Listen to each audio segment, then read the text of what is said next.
Go.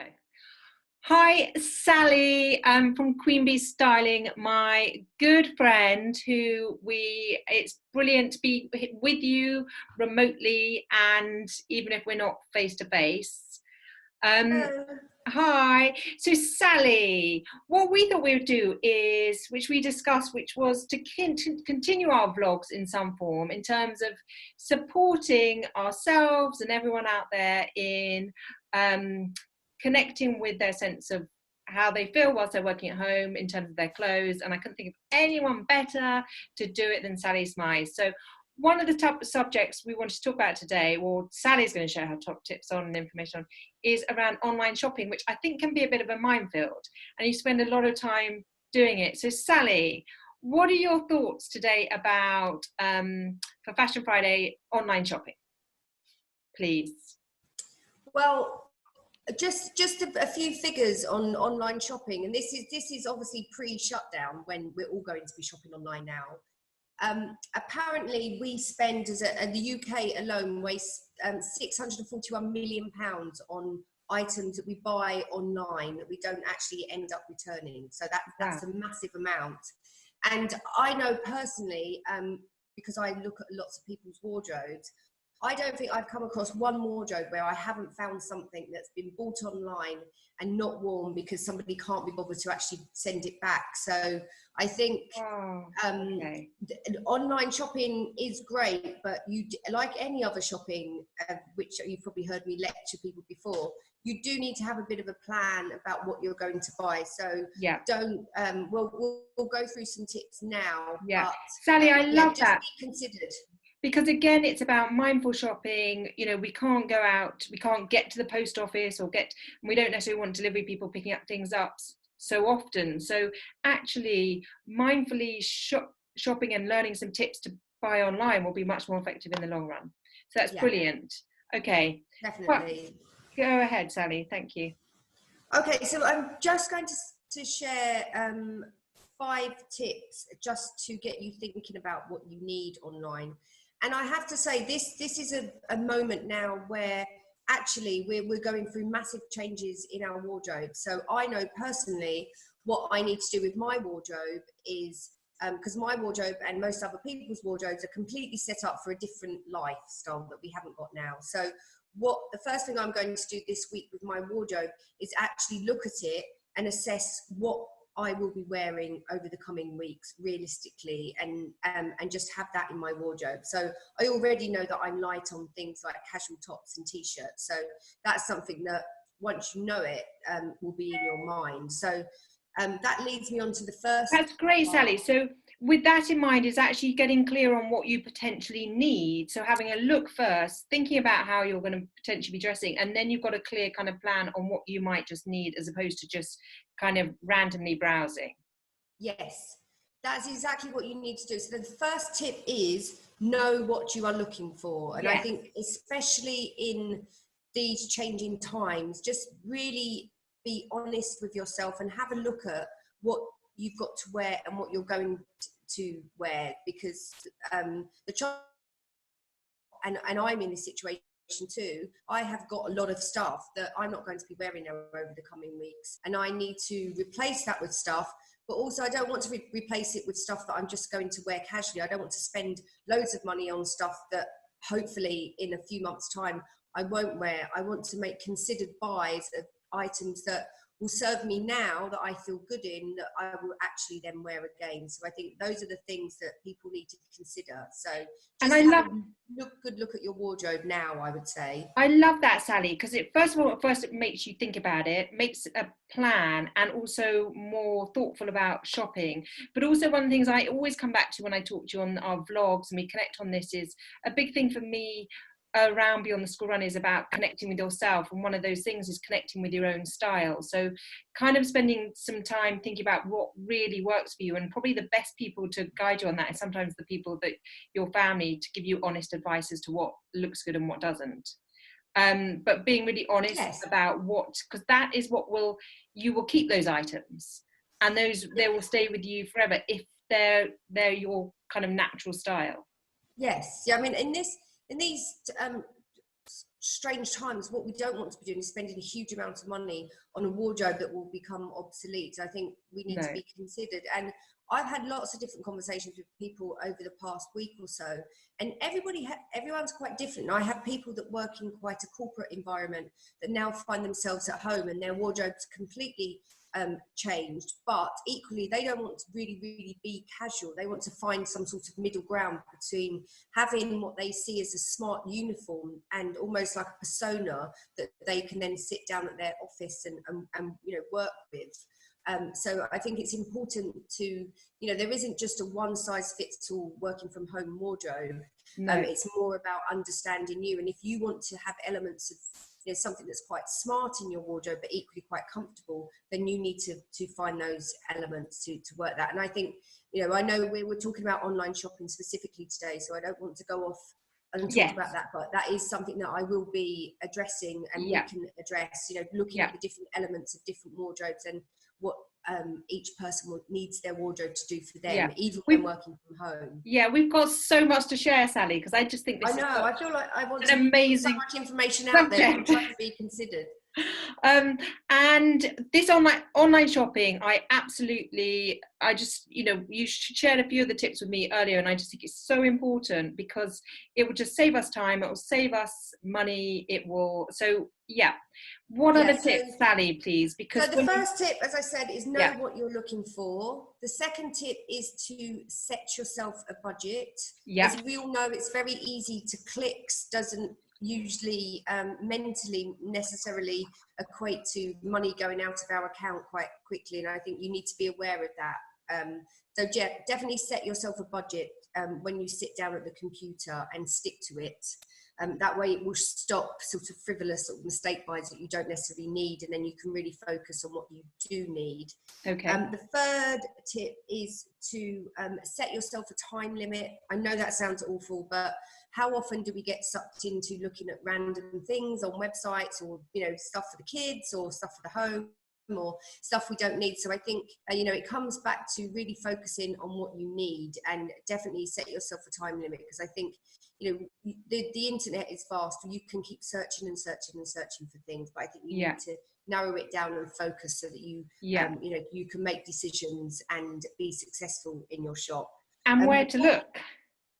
Exactly. I think narrow it down to a few favorite brands. If you're somebody who's a seasoned shopper and you love searching the internet and you want to find new quirky brands, then that's something different. But I think generally the people I come across, need their clothes to be quite functional. They don't want to waste time that unnecessarily searching the internet. So I think it's just, be aware of the time that you're prepared to spend looking at something. And if you haven't got much time, focus on the brands that really work for you. Okay. And do you have any suggestions, Sally, on that? Or because I think the thing I certainly find is when I'm shopping online is I don't actually know, I can see something, but you don't necessarily know the dimensions of it, or, it can turn up and it's quite different to how when you see it online.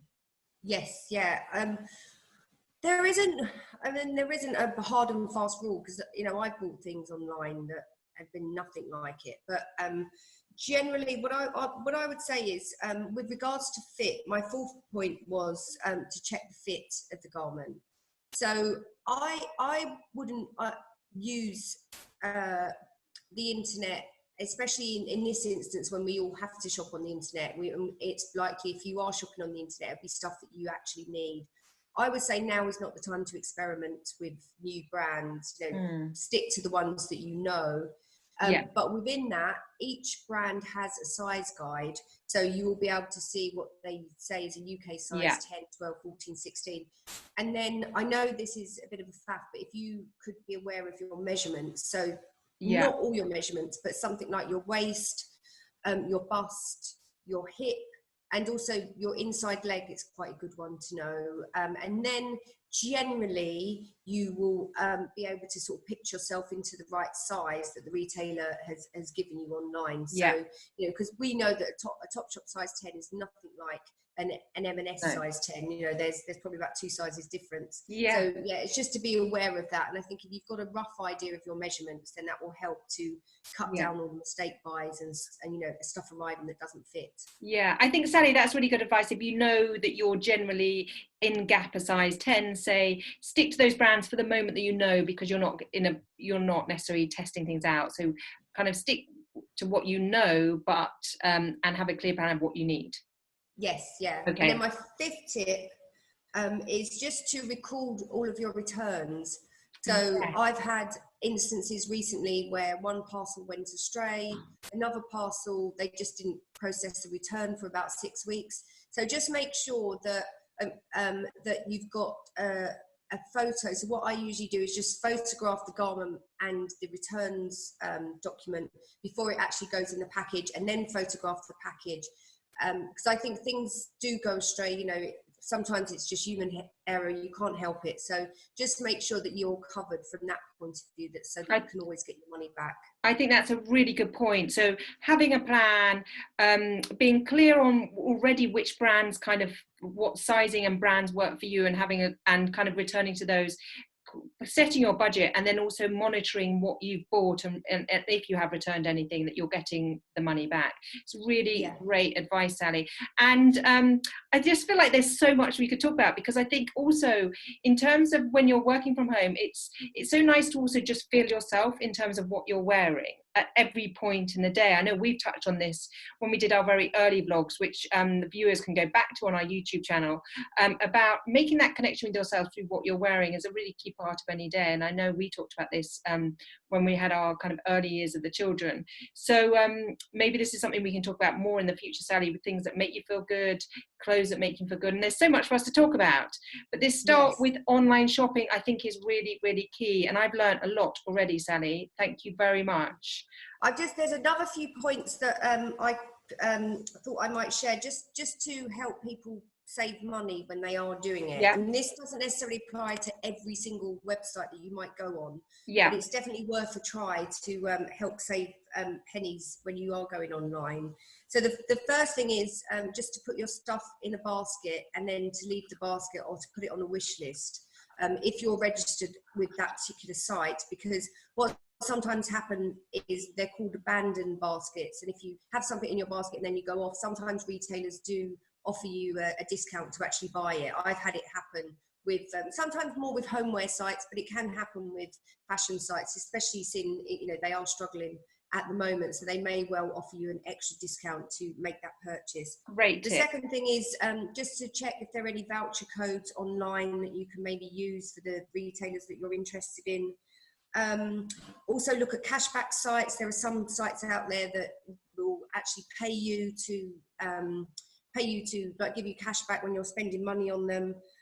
And fourthly, sign up to emails. So if there's any brands that you like, sign up to their emails, because they'll always be telling you about discounts and things that are coming up, because sometimes they're not necessarily live on the actual sites, but sometimes the email customers get a preview. So brilliant. Always sign up to the brand emails. I know they can be a bit of a pain, but they do alert you to the discount, so that's good. And just one thing, going back to what you were saying, Louise, about if you are looking at something new, and I know that we are stuck at home at the moment, so you might want to research websites. What I would actually do is look at Instagram and look at Pinterest and research the garments that you like, and the brands that you like, and see how they look on real people. So that's the brilliant thing about Instagram, is most people there, it's not doctored, it's not like an editorial advertising photo, they're real pictures of real people. So hopefully if you can look at a garment you're interested in and a few different people, you might be able to see how it fits, and also the make of it. Because I would be cautious, because there are a few online brands that actually charge the earth, and I don't think the quality actually equates to the price. I mean, there are a lot of people out there that do their job really well, but there are a lot of people out there who probably haven't got the infrastructure, or maybe even the quality control that a lot of the bigger brands have. So just beware of that. The bigger brands do actually have quite stringent quality checks. So you're likely to get, you know, something that is good value and lasts. But if not, some of the smaller brands, you know, sometimes things wash and they look awful. So just beware of that. Okay, I think that's brilliant advice, Sally, and I'm feeling inspired and motivated to kind of focus on my wardrobe. It's great to have Friday to kind of just take a moment to think about how you're feeling from the outside as much as all the other things that everyone is doing. So thank you so much, Sally, and we've got so much more to It's show always the a coming, pleasure. haven't we? Should we just quickly run through the other subjects that are going to be coming up? We're going to be doing... Yes, yeah. Just a quick overview, we're going to be doing jeans, which I think is just such a key one. We're also going to be doing, which other subjects we're going to be doing? We're going to be covering off probably other clothes and kind of how they make you feel and good throughout whilst we're kind of working in this way. And then I think we've got just generally a lot more to share. Yeah, I think like we were saying, we'll look at different elements that people need from their wardrobes. Like I said, some of the questions that I've been asked just recently are, you know, I don't want to wear tracksuit bottoms all the time. What's the alternative? Or, you know, what can I buy now that's going to last? Or what is a smarter wardrobe, you know, that if people are doing more of a formal sort of uniform at home, how can they do that and still be comfortable? So Brilliant. we'll look at all those different elements, and if anybody wants to have anything specific, then if they get in touch and let us know or sign up to, I think that's brilliant. Thank you so much, Sally. I'm inspired. I've got loads of tips, and we're going to be sharing more with you from Fashion Friday. Even though Sally and I can't see each other, be there directly, it's so good to speak to you remotely, Sally, and share all your wisdom and inspiration. And more coming thanks, up. Louise. I'm glad we're doing this. It's going to keep me sane, I hope. And also one time a week I can put my lipstick on, which is always good. Thanks so much, Sally. It's so lovely to see you. Thank you. See you soon. Thank you. Bye.